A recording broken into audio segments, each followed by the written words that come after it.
Bagginz N Smolz.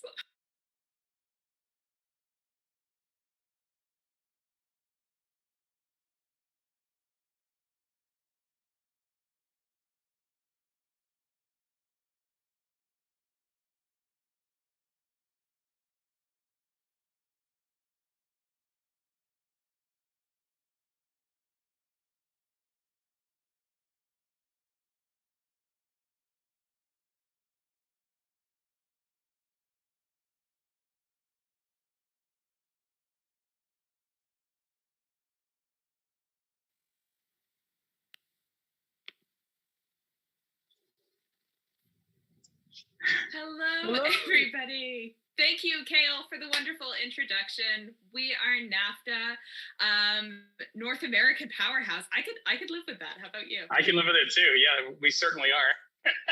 We are. We're definitely North American. So I'm Claire Bittiscombe. I'm based in Ottawa, Ontario, Canada, unceded Anishinaabe Algonquin Territory. And my wonderful partner. Hi, I'm Chewy Sadate. I'm based out of Austin, Texas, USA. And we do scenes about the agreements that people make with each other, inspired by our name, the North American Free Trade Agreement. And so what we would like from you in order to get us started is a word, please. Any word at all.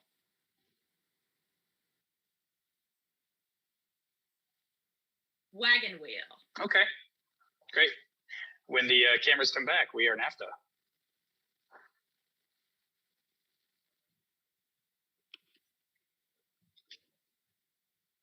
Do you feel a little better? I'm still shaken up. I thought you were going to throw up for a second there. I just yeah, it's just I wasn't quite expecting. I mean, obviously, I know. Amusement parks aren't for everybody. I get it. It's okay. I'm sorry. Yeah, no, go ahead. Sorry. No, you go ahead. I'm sorry. God. Yeah, no, it's yeah, no, it's just I must have eaten too many waffle fries. Maybe so, and that's fine. I mean, as long as they're waffle fries to eat them, as far as I'm concerned, you know. Yeah.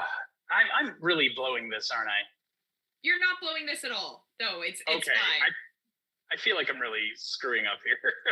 You're not screwing up in the slightest. It's a fun idea. I'm doing okay. It's just like it's a lot. I know. I know. I used to, you know, I come from up north. We used to go to like Darien Lake. I don't know if you've ever heard of it when I was a kid. Yeah. And I used to love it when I was like 10, going on all the rides, because I was a tall kid, so I could get on some of the adult rides. Mm-hmm. But I don't know, something happened. I don't know if it's like when you turn 25 or something like that, all of a sudden your brain is like, you could die a lot more frequently. And now it's just like. But see, for me, that's kind of, I mean, this may sound a little like dark, but for me, that's kind of the thrill of it, is like, oh my God, we could die, you know, rather than being scared of it. Like, it's just that feeling, that sensation that you're going to be okay, and you know you're going to be okay, but at the time you're not at all okay. But I understand. Yeah. I understand that, though, that some people have that mechanism they can turn off and on, you know. Yeah, I admire that, I think. I admire you. I admire yours, like, because that's, I don't know.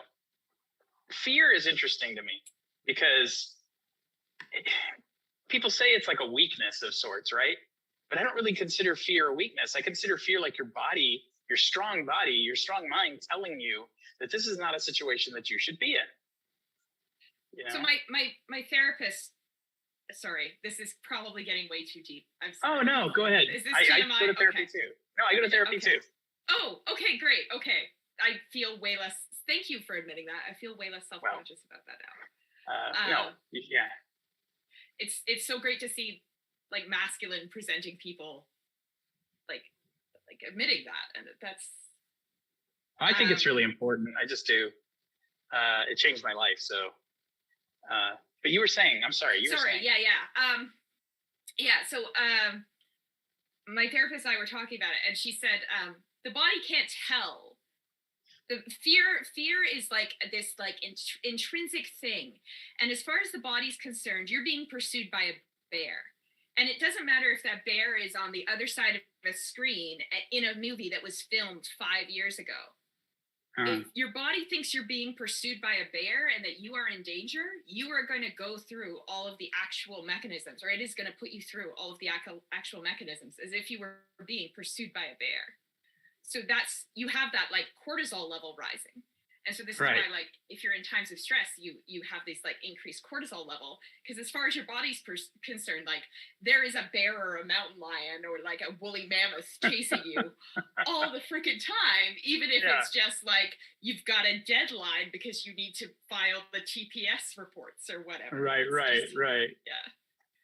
That's a ride for an amusement park right there. Lions and tigers and bears. And you just reports? Like you're in a room and you have to run from them. That's the ride. Isn't that what, like, I feel that's a missed market for escape rooms. It's like you need to actually escape from you figure out the code on one thing and then all of a sudden a fucking bear's there. I'm just like, God, no. Isn't that what Jurassic Park is, basically? I mean, unintentionally. But Jurassic Park is an escape room with dinosaurs. I think you're right. It's just a very large escape room with killers. Yeah. You're easy to talk to. You know that? Has anybody ever told you that? You're very easy to talk to. Yeah, I get that a little bit. It probably comes from my job. I mean, you know, you're when you do sales, even if it's like not high pressure sales, you can kind of gauge how people are feeling and what you kind of have to be for them at the time. And not that I'm not being myself. God, I don't want it to sound like that. But you know, I've always been pretty good with people. So I'll just brag on myself some more, okay? And you can just like tell me to shut up. No, that's okay. I'm terrible with people. I'm truly. I mean, I think I'm terrible with people. I'm probably. That surprises me. That surprises me that you think that, because I mean, you're great. Thank you. I need to learn how to take compliments. That's like the worst, isn't it? Yeah. When somebody gives you a compliment and then you have to like accept it. And even if it's like, and especially like really uncomfortable compliments that you actually kind of think are right. You know what I mean? Like you're glad you got that compliment. That's even worse for me. Like I will just squirm and run away from it. And I'll immediately compliment back. Yeah. Do you do that? Oh, the deflecting compliment? Oh yeah. It's just like, no, you did a wonderful job. No, you. Yeah, stay over there. We're like the compliment Power Rangers. We are, because if you're over there, then I don't have to let you close to me, and then I don't have to acknowledge that like the compliment meant something. That's right. But I might like touch you. If we touch hands, we're like we're the biggest compliment ever. Or something. I like that. We form like a Megazord compliment? Yeah, like the biggest compliment anyone's ever had. I could do that. Yeah. I'm feeling, the stomach's feeling a little better now. I think I could like think about going on something else. Well, maybe something that doesn't spin around, you know. We'll do something I don't know. You like bumper cars? Are those I'm good with bumper cars. Because that's a serious fear right there. Like, you want to talk about fear. You're in a car and you're wrecking it. I mean, so every time I've been in a car accident, it's been someone else's fault. Right. So I think I have that fear of wrecking a car, because I think we all have that fear of wrecking a car if we drive. I think that's another healthy fear, I think. Yeah, I think so too. But yeah, I don't know. It's just I've never hit anybody. No, there was one time when I was a teenager. I accidentally backed out of my driveway and hit a parked car across the street. But like that doesn't. We all do that. I mean, I've done that. Okay, I got to ask you the question. Did you stop and did you leave the note, or did you just go? I actually went and knocked on the door, and I was in tears. I was crying. So Oh much. no. Yeah. Poor little Amanda. She was so scared, but yeah. She made it through though.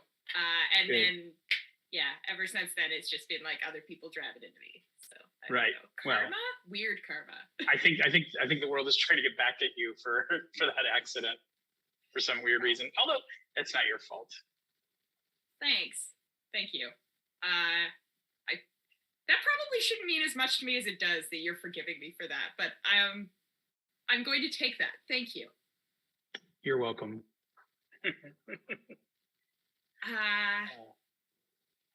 So what's your most embarrassing teenage experience? Oh my God, with a car? Oh, sure, with a car. Yeah, let's start there. Okay, well, I was in the high school parking lot, and I was driving my car, and I mean, everybody was out. It was the beginning of the day, right? Like everybody just kind of hangs out in the parking lot until they have to go into school.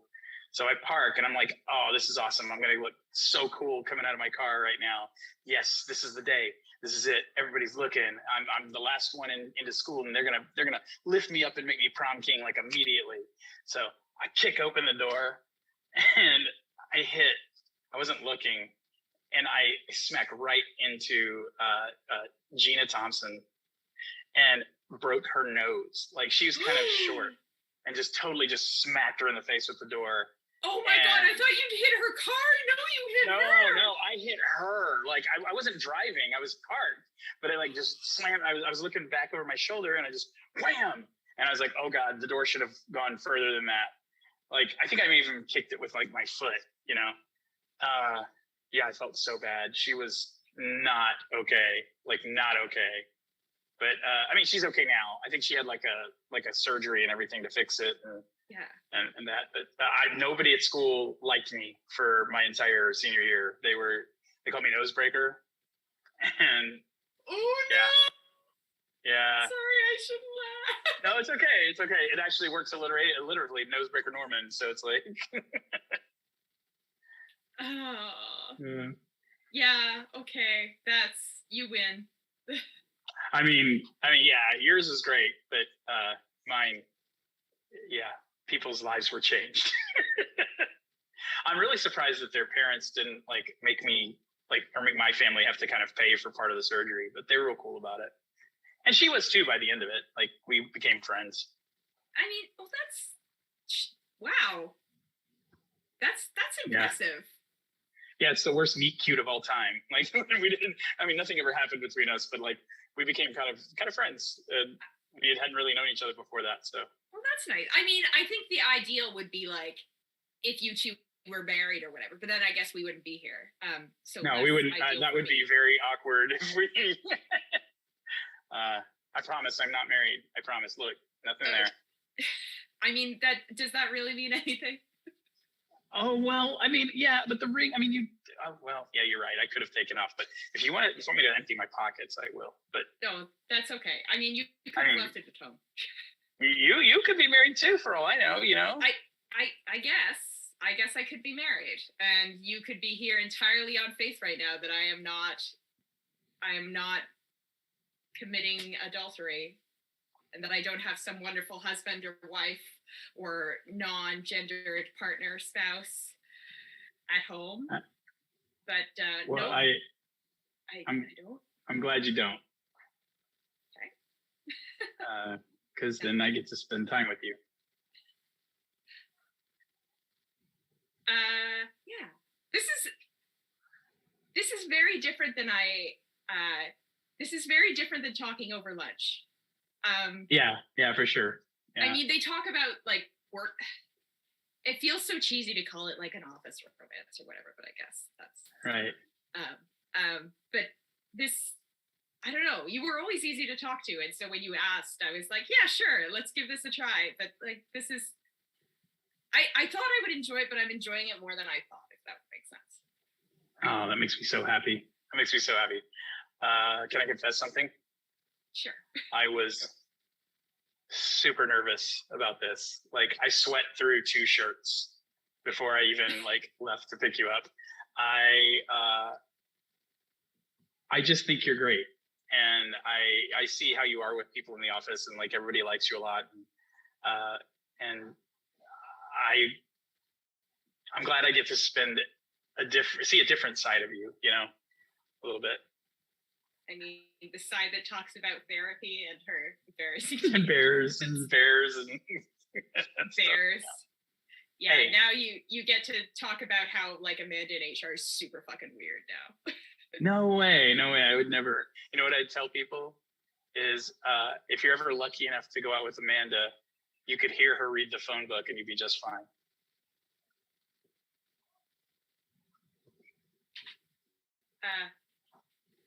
That's too much. I'm sorry. No. Again, I'm blowing it again. You're not blowing anything. It was just like I need to be better at taking compliments. Hey, remember. Okay, ready? Got it. We will compliment everyone in town. Yeah. Well, what do you think? Do you want to? I mean, you probably don't want to eat at this point. No. Yeah. Maybe something like I know you pitch bumper cars, but how do you feel about Ferris wheel? Okay. Oh no, are you afraid of heights? Yeah. You're afraid of heights. Yes, I am. But we can do it. But you have to promise that you won't freak out if I'm too close to you. Okay, like it's just because I'm trying to get away from the edge. We don't have to do it. We don't. I want to. Look, if I can't face my fear of that with you, then there's no getting over anything. Be my guide. It's like a lot to put on me at this point. No, sure. You got this. We are Power Rangers. Remember, we got this. We're Power Rangers. Okay. Yeah. So yeah, no, because I'm like the opposite of being afraid of heights. I'm the person who like always wants the window seat on the plane. I'm the person who like leans over balconies. So scary. Well, because I like seeing everything from. I'm the person who would always choose flight over invisibility as a superpower. Mm-hmm. And it's because I like seeing the world from higher up. Because everything, I don't know, you feel so, I guess I do. I feel so powerful just looking down at everything. Yeah. And I don't know if I believe in like something higher. Wow, this is really deep. Okay. No, go ahead. It's okay. Yeah. It's okay. I don't know if I believe in something higher or whatever, but I'm like, I can imagine that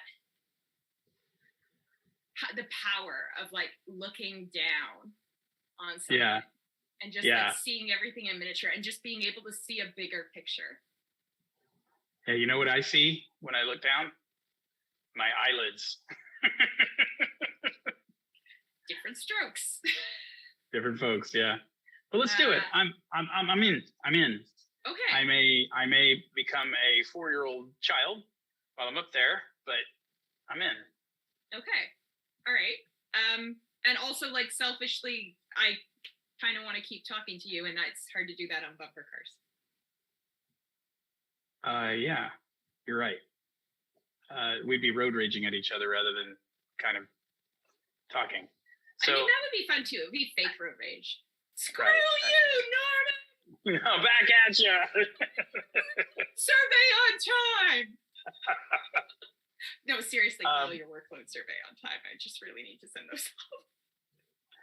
I don't want to be transactional about this at all. I'll do it. Okay. I'll go on it. Can I look into your eyes the whole time?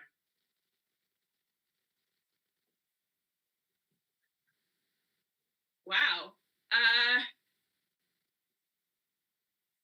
Yeah. Because they're beautiful eyes and they're calming, and I think it's what I might Why need up there. Why are you like this? I'm just being myself. I'm sorry. I'm sorry.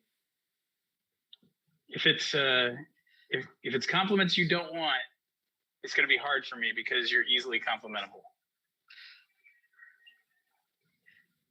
Sure.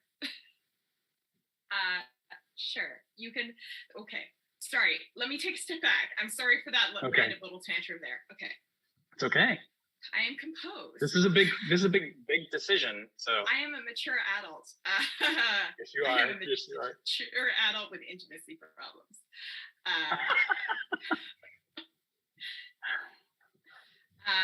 Thank you for the compliments. Yes, it's okay if you look into my eyes the whole time. Awesome. Well then, shall we? Sure. All right. I'll go get the tickets. Okay. Okay. Okay.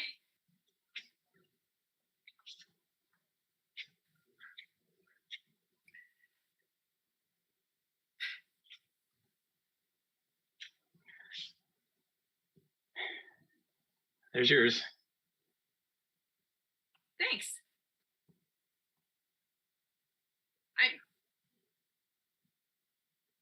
I'm sorry. It's okay. What's wrong?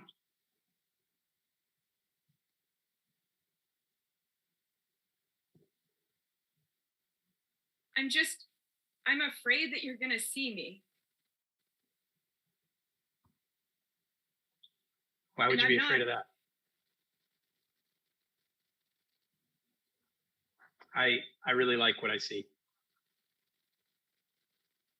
Nobody ever sees me.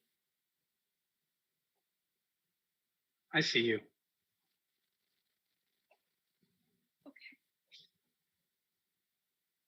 Okay. You ready? Yeah. Okay. Okay. Thanks. Thank you.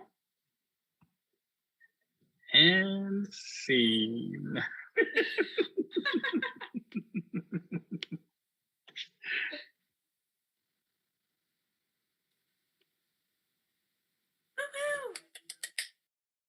Thank you for having us. Thank you. All righty.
Oh, hello.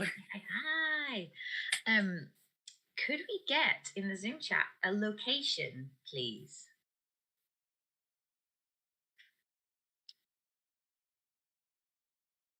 Oh, nice. Oh, that's fun. Thanks, Debbie. Thank you. All right. Well, I mean, I've been there an hour. Yeah, that's quantifiably true. Like, don't want to brag, you know. No, people don't usually brag about wait times. That'd be strange. I'm just saying, you know, I can take it. Great, it's Friday night, and you can see it's very busy here. Yeah, no, I can, you know, I can pass the test. I'm sorry, I don't follow what you mean. Well, like, who can wait the longest in the emergency room? It's... Yeah, that's not a thing. But there's definitely a thing, right? No, it's first come, first serve, unless your arm's been chopped off and you're bleeding to death. Well, no, I just kind of, roll my ankle on purpose, because then I was like, I can wait at least 3 hours with that. Are you telling me this is not a thing? Well, first off, I'm just very confused by why you would want to purposely wait here. It's not the funnest place. I can't believe it. I can't believe it. They did it again. They did it again.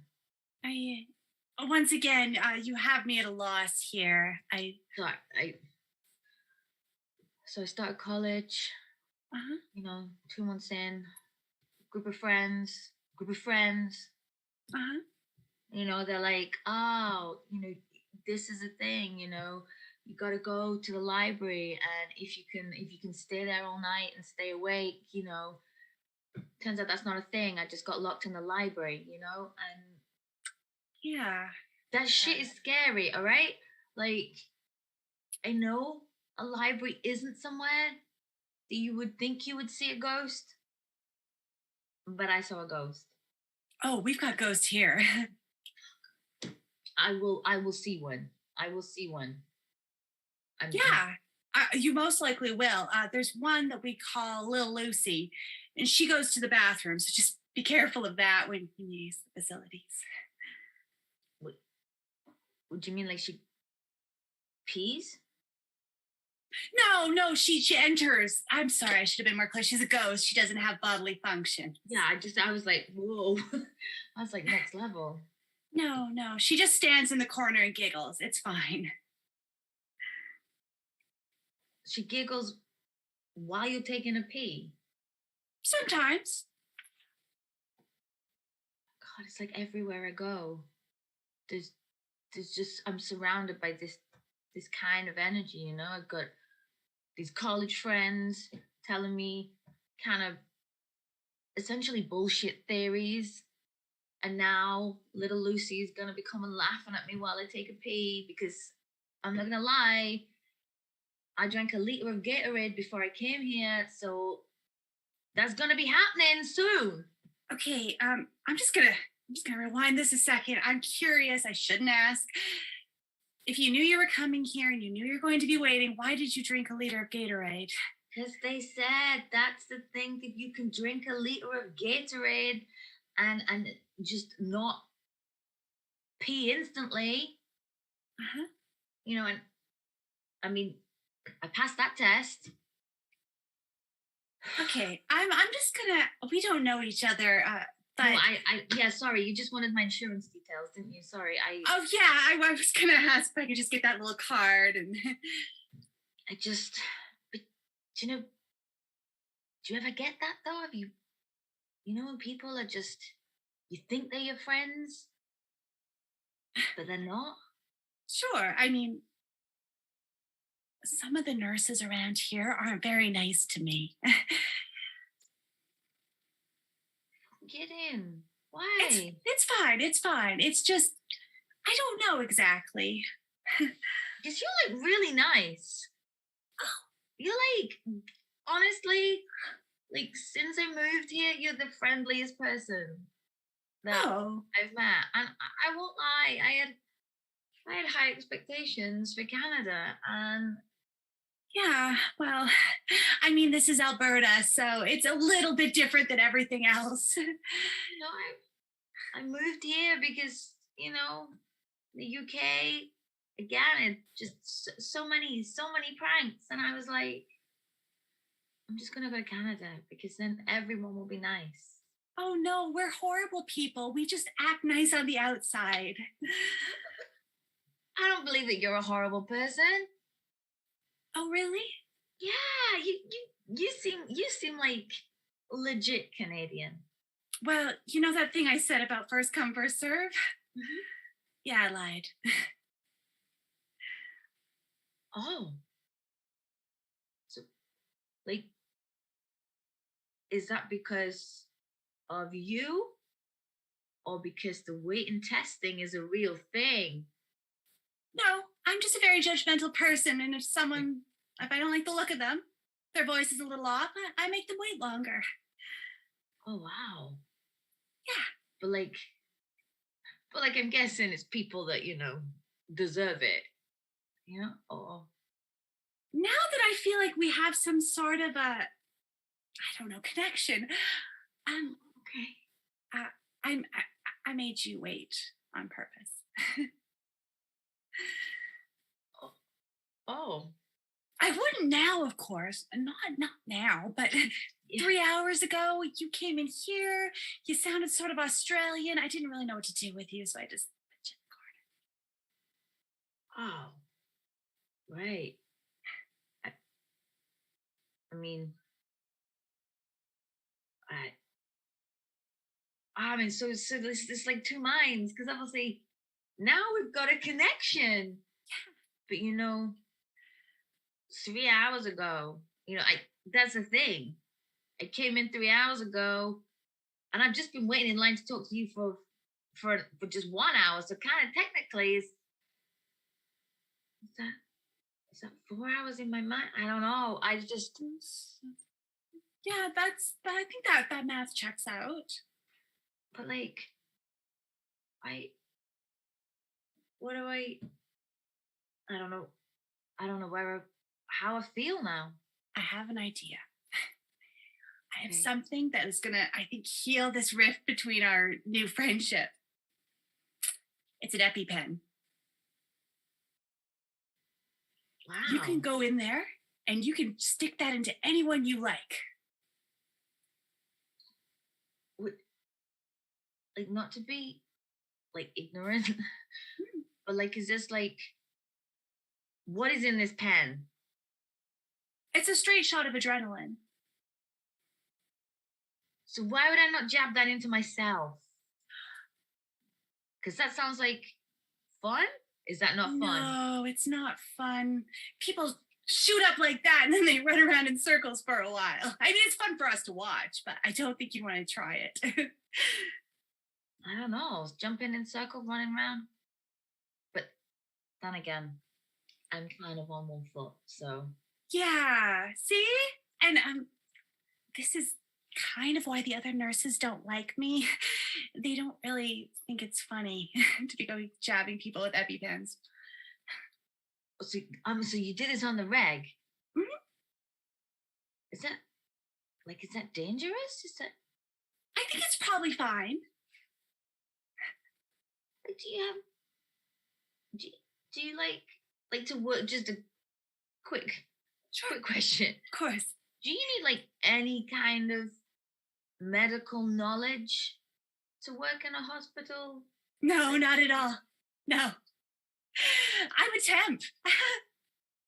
I've been here for a while. They haven't gotten rid of me yet, but no, I'm technically a temp. Oh, shit. Mm. Like when they said like Canada is the land of dreams, I kind of feel like they might have meant a fever dream. That sounds accurate. Yeah. Because again, I'm in two minds. I mean, yeah. Because I feel like we kind of got this connection, but then I feel like you might be a piece of shit, but I don't know. And oh, no. I'm most definitely a piece of shit. Yeah. Because then it's like that thing of two things can happen at the same time. Like, you could be a piece of shit, but we have a connection, and now I have an EpiPen, and I'm like, I could jab someone with a shot of adrenaline. But that would be a dick move. Okay, so But you see over there, there's that sleeping man. Mm-hmm. That's your target. All right. It's gonna be okay. I can see you have reservations. It's gonna be super funny. Okay. And I mean, could I get sued? No, we're not America. Okay. All right. Okay. Just go really slowly. He's been sleeping for a while, so he might be coming too soon. Like, when you say he's been sleeping for a while, how long's a while? Oh gosh. So I started shift about 6 hours ago, and he was here when I got here. Okay. Another question. Sure. I feel like, so many questions. If I jab a dead man with an EpiPen, will he not move? That's a tricky one. I know that when they use those little electroshock thingies, people move, but I don't think adrenaline can bring people back from the dead. Okay. So we've kind of this whole like two things at the same time. We've kind of shifted tack. All right.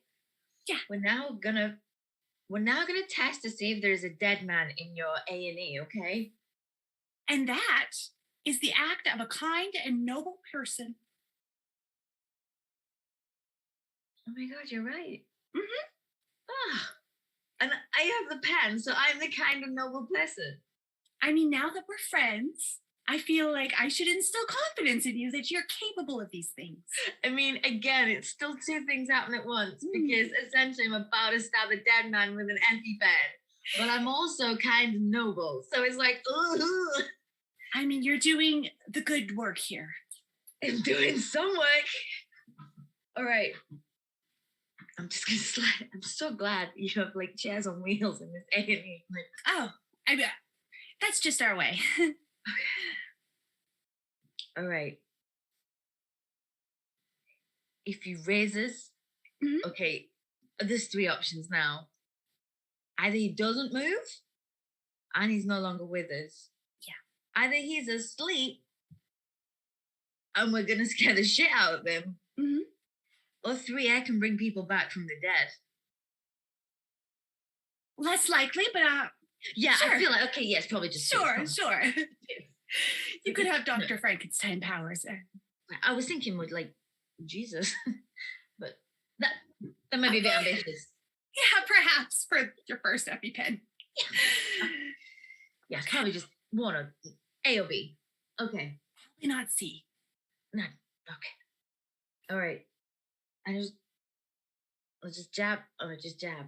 Right into the leg. Right into the leg. Oh, good, because I was like going to do it right in his heart. Oh, don't do that. Okay. That's a good job we clarified that. I really should have said that before, shouldn't I? Okay. Just the leg. Right into the leg. Right into that leg. Shit, how bad would that have been if I'd have stabbed a man in the heart with an EpiPen who is not dead? Well, he would have been at that point. Okay. Hang on your face. I mean, I wouldn't have the face. Yeah, that would. Okay, the leg. Okay. Just the leg. I feel the fact that we're talking about this like wall in proximity makes it's more likely to be A right now. Okay, I'm kind of feeling that. Yeah. Hoping for B. Okay, 3, 2, 1. Who's good? Oh. Yeah, there's a dead man in your A&E. Shit! Yeah. Again. What? Again? Yeah, this is kind of like the 4th time this week. 4th? This week? Yeah. I don't know what keeps happening. Oh, I want to say you, but... Okay, I don't think that's fair.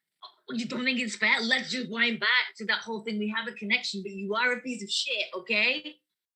Like, I'm sorry. That's rude. No, I self-labeled. That's fair. That's fair. I'm kind of in shock. I just stabbed someone with an EpiPen. That person did not move. And now you're telling me this is like just a thing. Well, I mean, it's not supposed to be a thing, but it's a thing. Okay, I won't lie. There's also a part of me that is really kind of sad that option C was not a thing, okay? I mean, okay, fair. That's fair. Sure. I'll give you that one.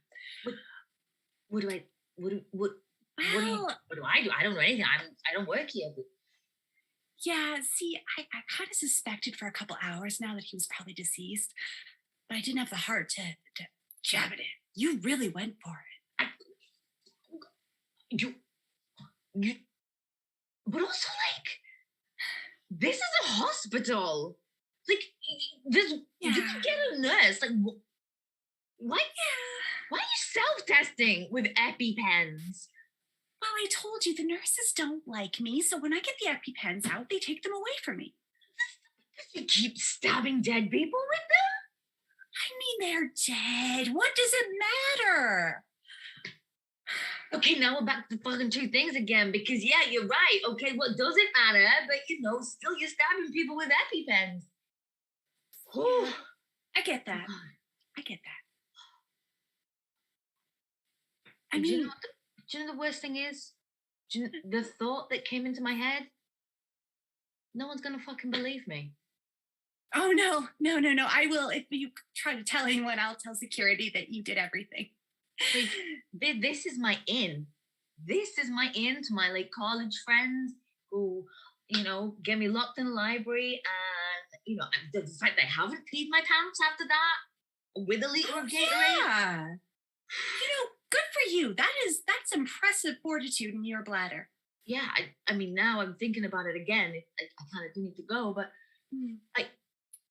this would have been like a cool story, like fucked up, but cool, and I can't tell anyone. No, because also I mean that's is this an arrestable offense? Oh, absolutely, yes. Okay. Yeah, you're not supposed to have those things. Okay. Then why did you give me the EpiPen? Why did I take the EpiPen? See, that's the better question. You're really mad at yourself. Okay. All right. You're a piece of shit, but you make a good point. Yeah, garbage person. I mean, okay. I'm going to give you a little advice because you seem really nice. We're friends, are we not? We're friends, are we not? Yes, absolutely. We're friends. But you do seem to be attracted to friendships that aren't good for your health.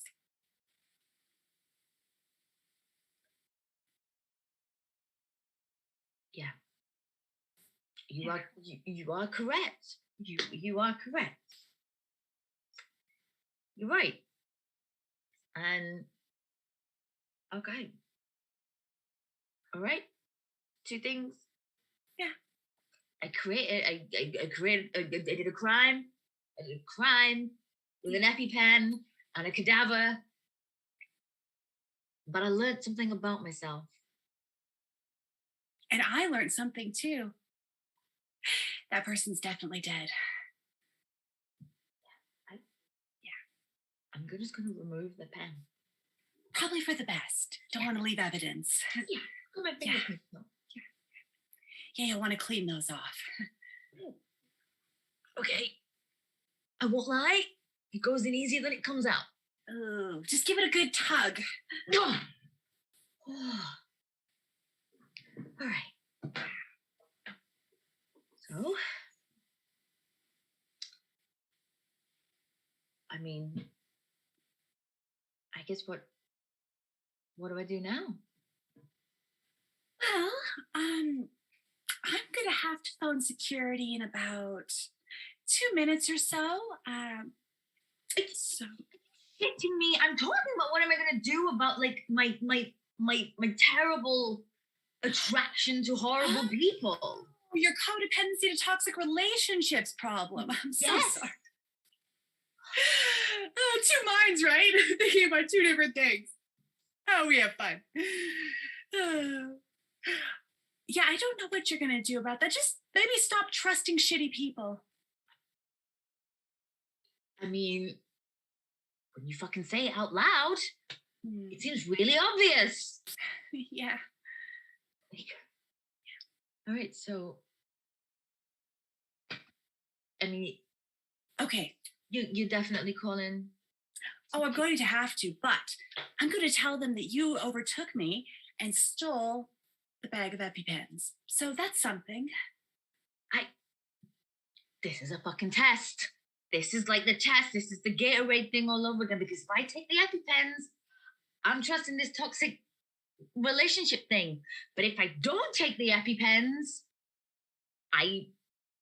you're just gonna security. Also, Yeah. do you know what? Fuck it. I'm taking the pens. I'm gonna start on Monday. No more toxic relationships on Monday. All right? And don't favor the one ankle. Don't forget, it's quite badly sprained. Oh, yeah. I'm just gonna wheel on out of here. All right? You can't take the chair though.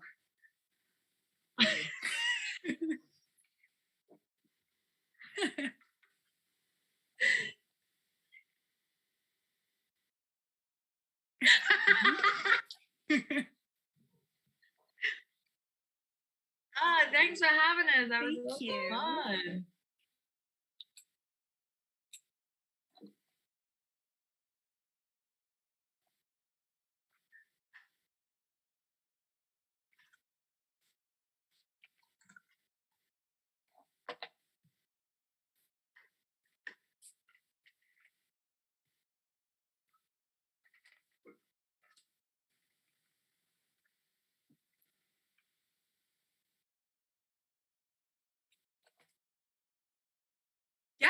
Yeah. I think as we're a duo, both Canadians and we've never properly met, I don't think. Far. Yeah. Like about 3,000 kilometers. Yeah. Sure. Except for Quebec. And Newfoundland. Well, no, I'm from Newfoundland. Yeah. BC. We stop at BC, I think. Yeah. That's where we draw the line. Yeah.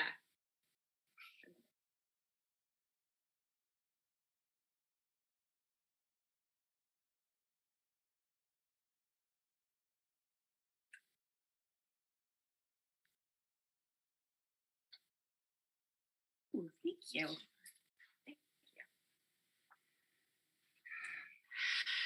So, yeah. The first thing you have to understand is that the bees understand us. The bees can sense human emotion. You mean like if we're making wild gestures, they get a little agitated or... No, it's not just that. I mean, it is that. You don't want to make wild gestures. That's a great way to get stung. And you've signed the documents, right? You understand that we are not responsible if you get stung. Yes. Yeah. Okay. Fully on board for that. Fully on board for that. No, it's deeper than that. The bees know your state of mind. It's something to do with vibrations, as I understand it. It's something to do with the vibes that you give off when you're happy or you're sad or you're euphoric or in love or depressed. The bees know us. Oh, that seems really intimate. They're bees. Yeah, I guess they're bees. They make it possible for us to eat. Yeah. I think in exchange it's okay. Yeah, they're lovely. And you have to understand that this colony is very important to me. Of course, Madam Hive. I take this job very seriously. Yeah. Okay, good. You know, the last couple of people, they thought I was too intense, so they left after the first 3-4 shifts. But you seem nice. I've got a good feeling about you, and the bees have a good feeling about you. Well, if the bees think I'm okay, then I'm okay. Wonderful. Great. Let's get you suited up, okay? All right. We're gonna start with the helmet. Yeah, the hat. Okay. Now, is that a good fit? Yeah, it's roomier than I thought it was going to be. It's nice, isn't it? It still allows you room to move your head and look around. Okay, that's not bad. And then, of course, the suit. Yeah. Not completely sting-proof, but it helps. Okay, so like, say, I mean, I'm not going to anger the bees, obviously. No, of course. But say they misunderstood something I did and they became unhappy with me. It's easy to happen. And then they just go to town. I mean, no. I mean, some of them. Priscilla, you have to understand, is a ringleader. Priscilla, you would think is the queen, but that's actually Deirdre as the queen. Priscilla is one of the workers. But she's, for some reason, they've got some interesting hierarchical things going on. But Priscilla, she's a bit of a ringleader. So if Priscilla, and you can tell because her striping's a little bit of a different interval than all of the others, she's got like a slightly wider third yellow stripe. Okay. Yeah. If she gets upset, then everybody will come after you because it's like a mean girl situation. Right. But she's super easy to identify and it's going to be fine. I mean, yes, they are this big and moving very quickly, but as under the circumstances, yes. In context, she is easy to identify. Great. But otherwise, if everybody else, like in general, and you have to understand, they're loving, loving creatures. They will love you if you love them. Okay. I mean, that sounds fine. And I'm sure I can win over Priscilla, right? I've been trying for 4 years to win over Priscilla. Oh. You may be the one. Wait, are you bee bullied? Am I sorry? Bullied by bees? Bee bullied? I mean, it's something I don't like to talk about. Because you understand I'm Madam Hive. Of course. But, I mean, Priscilla and I, we have a very complicated, Deirdre and I, we get along wonderfully, but Priscilla and I have a very complex relationship. Oh, I'm so sorry to hear that. That sounds awful. You know, you're the first person I've had in who knows about bee bullying. I did work at another hive briefly for a small period of time, but yeah, I get it. They're very cliquey sometimes. I thought it was just me doing this. Doing this, yeah, that will set them off, but it's probably not just you. It's them. They're just trying to protect their home. I tell myself that they're just trying to protect their home, but they can be so cruel. Oh, Madam Hive, I'm so sorry. Thank you, Cynthia. I don't want to talk too loud because I know that they have tuned hearing. Have you ever thought of maybe just, you know? Yes, secretly I would feel terrible because I would worry about colony collapse disorder because Priscilla has so much internal influence in the colony. But of course, some nights when I lie in bed, eyes open, reliving the experiences of the day with ice packs on my most recent stings, I fantasize. Yeah, I do fantasize.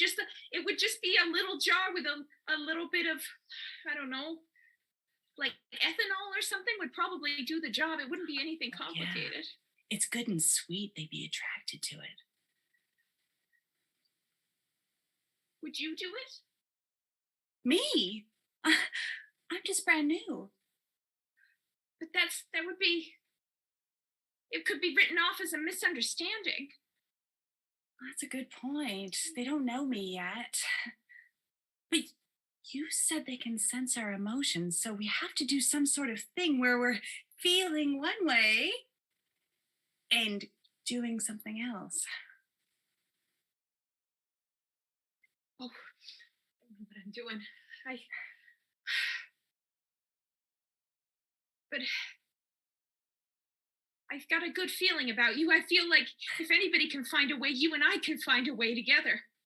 I think so too. And I gotta say, I've been staring at that big welt on your neck since I got here, and now I understand. You know, they say over time you can develop an allergy if you've got enough exposure, and the welts are getting bigger. I'm worried that one day that'll be it. I'll be out with the smoker, just harvesting. And Priscilla will come along and she'll sting me, and then I'll go into anaphylactic shock and collapse in the middle of the field. Nobody will find me. I know what we have to do. We have to trick Priscilla into using her stinger, because I know for a fact she must be using the other bees as her little pawns in this. Do you think we can do that? Can we do such a thing? I think if I come in there as queen of the jungle, she is going to be so irritated by my tutti frutti attitude that she will not be able to resist stinging me. I like that plan. I like that plan, because she'll want to be top bee, queen bee if it were, even though she's not queen bee. We've been over this already. Yeah, that's a very complicated situation. It's a complicated hierarchy. Yeah, really. Yeah. But she won't know how to respond to a new keeper. You have the element of surprise. She doesn't know your vibrations yet. Exactly. You know, when I answered this ad on Craigslist, I wasn't sure about the whole thing. You live in the country, you made it very mysterious, but I think we were brought together for a reason. We were. You know, I make it deliberately mysterious because I want to attract a certain kind of person.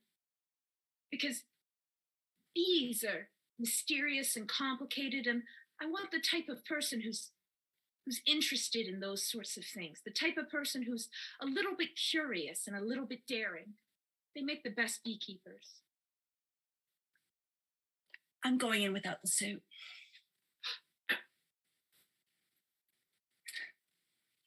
Cynthia, can we discuss a raise for you? I wouldn't be opposed.